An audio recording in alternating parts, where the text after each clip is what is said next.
Well, I'm here today with director and documentarian Phil Grabsky. He's the great mind behind the new film Hopper, An American Love Story, which is the latest in the series Exhibition on Screen and comes out on October 20 in Australia. Phil, how are you? Very well. Yeah. Delighted to be talking to you. We always like to just start our interviews with getting just a little summary from you about the film, the synopsis of the movie, what people can expect.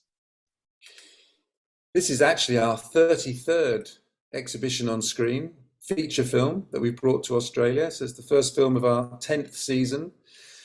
And Hopper, An American Love Story, is a film that I wanted to make for about 4 years. It was a little bit complicated, as were so many things by COVID, but we've just released it. I'm talking to you from the United States, where I'm showing it in New York, and where there's a big Hopper exhibition opening in tandem with the film at the Whitney. Um, in essence, even those who don't know the name Edward Hopper will know his images. Nighthawks, which is our poster image, is such a famous painting. I mean, it's one of the top 10 or 20 in the world, I would suggest, and has been much parodied and copied as well. Um, what always intrigues me, and what I always want to do with exhibition on screen, is understand who is the artist behind these paintings, and by looking at the biography of the artist, then trying to understand the paintings better. Most great artists, you can get an immediate understanding of a painting and an immediate pleasure with the painting. But actually, the more you understand and the more you look, the more you get to see the other layers of storytelling. And ultimately, whether it's hosting a show like yourself, making films like myself, or being a great artist, it's all about storytelling. And actually, we often miss a lot of what these storytellers are able to communicate.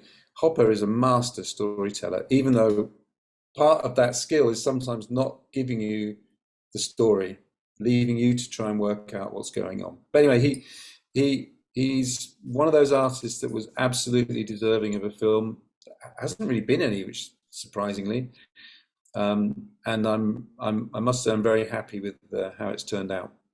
Yeah. Well, it's interesting you talk about his about his storytelling capability, because one of the things that I loved most about the movie was the way that you really evidence some of the stuff that you wouldn't have usually noticed in Hopper's artworks, like the stuff about the doorknobs and all these little things about, some of his work that on closer inspection, the layperson might not have recognized. Is that something You that know, really drew you to Hopper's work as a story, or? it's why we love detective stories, because somebody helps you find these little clues, things you miss. It's fascinating to do that. Hopper's paintings, he might only do two paintings a year, and he would spend weeks, months thinking it through, finding the location, finding the subject, doing the sketches. And we'll talk about his wife in a second, but his wife is always the model for the women in the painting. Um, Actually, painting it would be about 4 weeks. And at first you think, oh, it's a guy in an office, or it's a couple in a front room, sitting room. But actually, the more you look, the more details are there, and then things start to not quite make sense. Maybe the furniture's a bit small, maybe the dress is too tight. Actually, that secretary couldn't physically move with the dress that tight. Or as you say, there's no doorknob on the door. There's no glass in the window frame. There's no sign. You look at Nighthawks. Nighthawks is a brilliant example, because you can't see the glass. There's nothing on the glass. It's almost not there. There's no signs. There's no door to get in. There's one door inside, which has no doorknob on it. So all these things, he's he's very much an artist that for whom there's three parties to the relationship: the artist, the canvas, and the viewer. And he's encouraging the viewer to do some work, and he has fun with that. But part of the reason we like him so much is that he's very cinematic. And for me, his paintings are often like a frame. So at home, I bought, it was only $200 or $300 10 years ago, but I bought a frame from The Simpsons. So I'm sure your audience all know. that basically animation is, say, 25 frames a second, more or less, can vary, and they're obviously still frames, but when you play them in over 25 paintings over pictures over 1 second, it looks like movement, like one of those flicker books. And that's what Hopper's paintings look like. They look like a frame, and you're not quite sure what's happened before. You're not quite sure what's going to happen afterwards, but it's a frame. That's why filmmakers absolutely adore Hopper, Wim Wenders and others. You see them copying him. Just as he was very influenced by movies, the film noir really influenced him, for example. So he's absolutely fascinating as an artist. Well, it's interesting too, because for our film audience as well, there's quite a interesting parallel you draw between Hitchcock and Hopper, and their respective work. So definitely, as a film lover, that was something that drew me into the piece as well.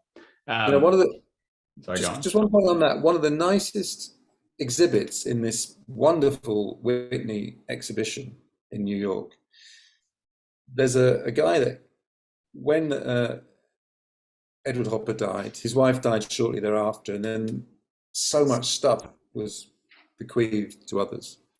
Amongst it was all the paraphernalia of their lives, and they kept everything. So one of the things they kept was every ticket stub for every movie that they went to. And these are lovely. They used to get these little, most of your audience might be too young, but you would physically get a little coloured stub. And it'd be torn by the usher. And they kept them all, both of them. And then one of them would write on it what the film was. And it would say second balcony, first balcony, stalls. And they've laid them out in a cabinet, long cabinet, on white. It's beautiful. But it's every single, it's all. They went to so many films, so much theatre. I often say to young filmmakers, who ask me for advice, I say, go and look at paintings, because these guys and women are master storytellers. I see so many badly framed. I mean, so much stuff is badly framed. Interviews that are badly framed. If you want to know how to frame somebody for an interview, look at a painting of a portrait and you'll understand how to do it. Similarly for Hopper, as a painter, he was looking at the filmmakers, great filmmakers working at that time. So he's influenced by film noir, he's influenced by Hitchcock. And then he's amused, because as we point out in the film, Hitchcock then is influenced by Hopper. Famous house in Psycho, Hitchcock basically tells his set designer to build this house on the hill, which is going to be the setting for Psycho, and copy the Edward Hopper painting, which is, you'll see in the film. So they are avid film goers, and it influences him as a filmmaker, absolutely, as a painter, absolutely. Yeah. And when you come to a piece like this, how much do you know about Hopper beforehand and his artwork and that sort of thing? And then how much do you learn in the process of making the film itself? Yeah, good question. Well, I mean, I've been making films for about 40 years, and a lot of them have been biographies. And I do have a kind of rule of thumb, really, which is when I have decided to make a film about somebody, I remember doing that for Mozart, which in Australia ran for 6 months in some cinemas. And I realized that what I knew about Mozart was largely based on Amadeus, the film, which I then subsequently discovered was 180 degrees from the truth. It gives a completely wrong impression of Mozart. It wasn't even called Amadeus. So with Hopper, he's a great name. His artworks are iconic. But I realized when I decided I wanted to make a film about him that I actually didn't know very much about him. I knew that he was famously very reluctant to give interviews. And in fact, as far as I can tell, we found the only 2 interviews he ever gave. Fortunately, one of them was in colour. That he was unpleasant to his wife, but I didn't know much about her.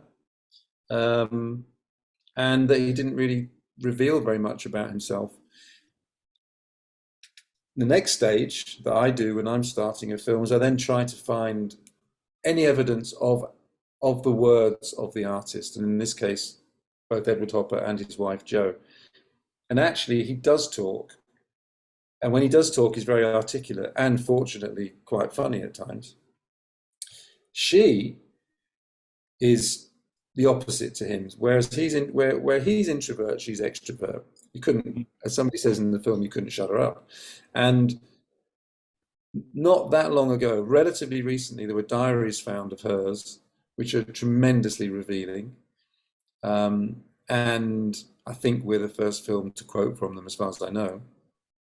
And they tell you a lot about it. It's part of, Hopper, An American Love Story. The title is deliberately ambivalent. It is both about his love of America, which is what he's reflecting in his paintings, but the ordinary, the quotidian, the day-to-day that you might miss, a building, a sidewalk, a shop.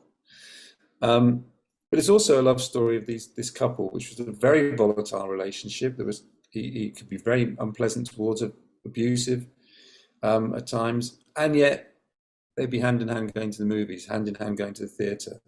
They probably woke up in the same bed every day for 40 years. She's the model for all the women in his paintings, bar one or two.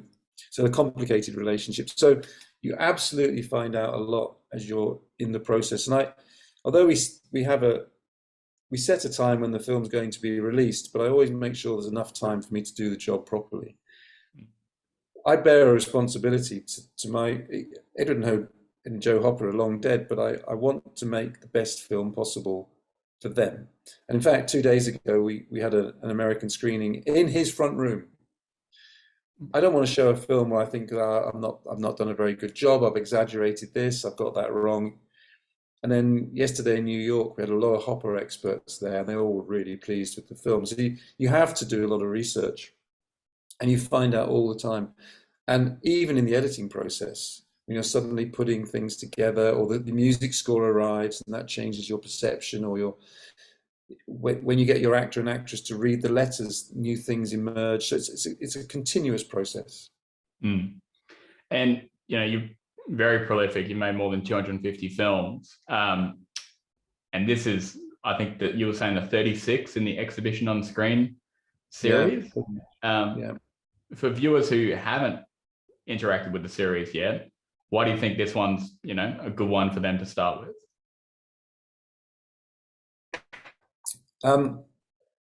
It's a lot of feature films, and if I may, I'll say that people can watch the ones that they've missed at seventh-art.com by the DVD download or stream. I think Hopper, the reason we're launching season 10 with this film is because he for many people, he is a name. People will recognize the name. There was an exhibition in Paris not that long ago, which was almost 1 million people went to the exhibition. It's huge. A Hopper exhibition in Tokyo or Paris or New York, the one in the Whitney that's just opened, will be hugely successful. I think that the world that he's representing, both that period of New York, although there's plenty of other pictures in the film, because there are only 6 months a year in New York, but also 6 months of the year in Cape Cod.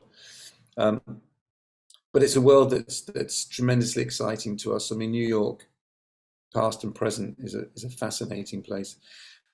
But the reason that these are great artists is that they're talking about human relationships. Leonardo's paintings still resonate 500 years later.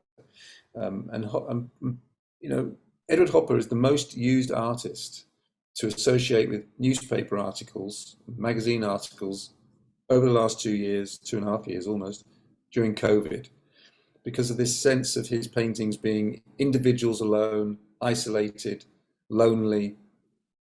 Now, to some extent, that's a little unfair, because one of the things about Edward Hopper is that he wasn't lonely, he was comfortable being alone, and there is a difference. There's one painting in the film which people misunderstand. They think it's called Automat, and it's a woman having a cup of coffee. Opposite her is an empty chair. And that's been interpreted as the man's not turned up and she's unhappy about that. Actually, what he's saying is that this woman is perfectly happy on her own, having a bit of solitude, drinking a cup of coffee. And she's actually making a social point that women were able to do that then, which they hadn't been able to do 10, 20 years earlier. I also think it's seeing it on the big screen, these artworks, even if you've not been exposed to Hopper before, they are unbelievable on the big screen. And we have the other locations of the Cape Cod, of Paris, of New York, Nyack, where he's born. And it's also a very human story. It's a very human story of two individuals who fall in love in 1920, more or less 40 years old, and muddle through, which is what so many of us or our parents or our friends do. And along the way, he becomes, undoubtedly one of the greatest American artists of the 20th century. Mm. It's interesting you say about how great it is to see the artworks on the big screen, because one of the questions I was interested in finding out from you was, as a documentary maker, how do you go about, capturing these artworks for the big screen? I mean, you must be filming in some of the greatest museums and galleries in the world. Yeah. Well, a couple of years ago, we did Leonardo the Works, and the ambition there was to film every Leonardo in situ. Oh, wow. And also to work out exactly how many paintings he was involved in. The answer is 22. And we filmed all around the world. And it's, you acquire a skill for filming for getting in the first place, because it's not easy. People know us now. I mean, he says immodestly, but we are the biggest producer of art films in the world, independent at least. And then you have to think about what role is the painting playing in the film? Do I want to see it with the frame, without the frame? That can actually be sometimes quite important, because sometimes institutions can reframe a painting in a way that dominates the painting that the artist wouldn't have liked. Van Gogh, for example, had very simple frames. Sometimes you'll go to a museum and they'll have very ornate frames which don't do the painting any favor. But we have really benefited. I mean, the fact we're doing this interview on Zoom, technology has been on my side for the last 15, 20 years. The cameras now are ultra high definition. Even things like sat-navs and all these kind of things are just to help me as a filmmaker. But camera technology, the ability to edit with huge amounts of data, galleries themselves now have extremely high resolution images of their artworks, which they can make accessible to us. Ultimately, we have all the technology we need. Cinemas don't need to get any better. My camera gear doesn't need to get any better. My editing, that can always improve, but it's still remarkable what we can do now.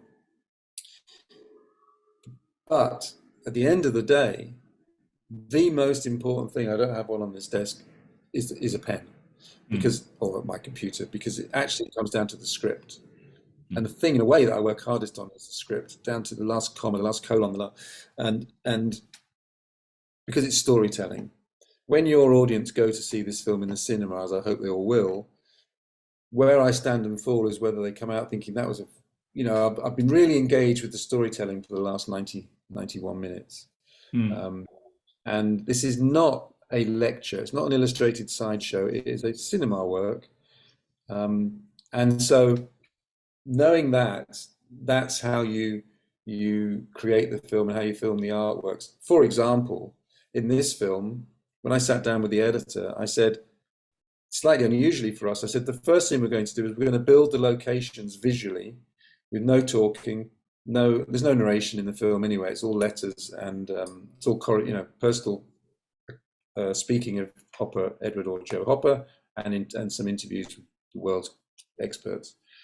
But before we added in the words, I said we're going to build the location: Nyack, where he's born; New York in the 20s and 30s; Paris, where he goes to in 1906; Cape Cod. And you create a mood. And then something I worked on very hard with and very early with a fantastic composer called Simon Farmer, you create the score. And the score is tremendously important because it has to hold the film together, nudge you in a certain emotional direction without being overbearing, without telling you how you should be reacting to a painting. And so, all these elements are just to create a really rewarding cinematic experience.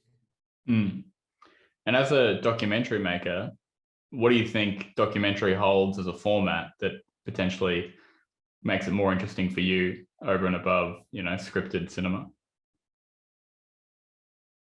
Well, ultimately, again, I come back to storytelling. And so Um, some of the animations I see are extraordinary. Obviously, some of the feature films I see are extraordinary. Sometimes, though, I mean, I made a film. I think my Mozart film. I love Mm. Amadeus, but if I was suggesting to someone what film to watch, I'd say watch In Search of Mozart. If you want to appreciate the music or understand the music and understand him, the reality of a documentary is sometimes better than the drama. And the thing about dramas, not always, but often they seek to exaggerate because they think that's what the audience wants. So they might seek to suggest, in Mozart's case again, or like Beethoven, there's been two or three feature films about him. They're all grossly inaccurate because they want to suggest he was an ogre because it makes it more dramatic. Mm. It's not true. Mozart, they suggest he drank too much, he was a philanderer, he gambled too much. It's not true. There's no evidence for that because the reality is sometimes a little less interesting in some ways, in that these people, all of them, including Hopper, were extraordinarily hard workers. Whatever I've achieved comes basically from hard work, long days, hard work. So I've lost my train of thought. So much for storytelling. I'm not sure where I was going with that. That's all right. What was the question?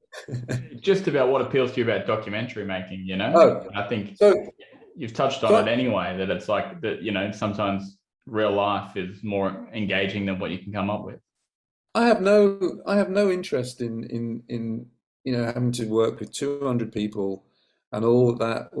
I love being almost like a guerrilla filmmaker. It's just me. Like half the footage I shoot myself.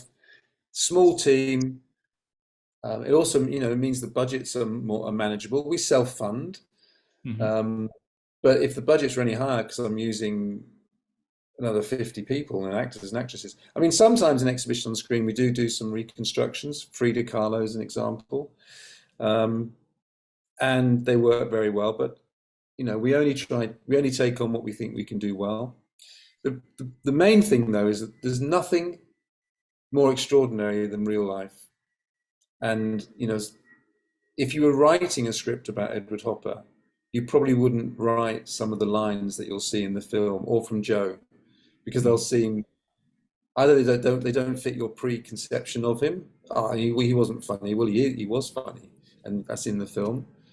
Or she's too aggressive towards him. That doesn't fit my dramatic intention. Well, she could be aggressive in her writing towards him, and that's in the film. So I prefer dealing with real life. Obviously, there's great feature films, thousands of them are made, but for me, my interest has always been documentaries and the challenge of making films about artists. We're pretty well. Exhibition on screen is pretty unique. Certainly, nobody is producing 3 or 4 feature films a year. Well, 3 feature films a year on artists. Mm-hmm. A bit like Hopper, I kind of like ploughing our own furrow, rather than being part of a crowd. Yeah. And I guess the last question is what's next for you? The last couple of years have been really very interesting because work exhausted.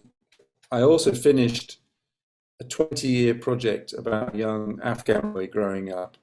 In fact, the first 2 films were shown in Australia, called The Boy Who Plays in the Buddhas of Bamiyan and The Boy Mere 10 Years in Afghanistan. We continued with that film and we made My Childhood, My Country, 20 years in Afghanistan. So it follows him from an 8-year-old cheeky little boy living in a cave next to the destroyed Buddhas of Bamiyan, right up to when the Taliban came back last August and he was living in Kabul, actually working as a news cameraman. Oh, wow. And it just won the BAFTA, which was fantastic for us. It's won 13 awards, but it was enormously challenging to do. So I was doing Hopper and finishing the Afghan film at the same time. So right now, a lot of our time is just being spent on. I mean, the distribution for that film is the Afghan film is more or less coming to conclusion. It was shown on SBS in Australia, again available on our website. Hopper, now we have to work on getting people to see it. It's no good making a decent film if you don't get people to see it. But in terms of future productions, this is the first of 5 or 6 films coming out in Australia in our 10th season. Cézanne, really nice film, which I directed. Mary Cassatt, people may not know her, but she was a key impressionist painter working with Monet, Renoir, Degas. She and Degas actually worked together quite closely. Been rather overlooked because she's a woman. Totally unfair. And that's a very nice film made by a director called Ali. Vermeer, we've got access to the Rijksmuseum in Amsterdam to film the biggest exhibition that there has ever been or will ever be of Vermeer's works. That's very exciting. So I'm producing that. Yeah. And then Tokyo Stories, which is, again, I'm producing, but I'm going to be filming with my colleague in Tokyo. That's very exciting. That's the history of Tokyo as seen through its artists over the last 300 years. Yeah. And then we have other things in production, which take up a lot of time. We've got, as long as people keep coming, and COVID really didn't help. So we really need audiences in Australia, in Brisbane, for example, to come back to the cinema, bring their friends, bring their kids, because it's safe to go back. And there's no better place, as you know, this is what you talk about all the time. There's no better place to see a film and be affected by that film than in a cinema. Amazing. I might keep talking about our website, but I want people to see the film in the cinema. Well, thanks so much for your time, Phil. And Hopper, An American Love Story is in cinemas on October 20, so make sure you check it out.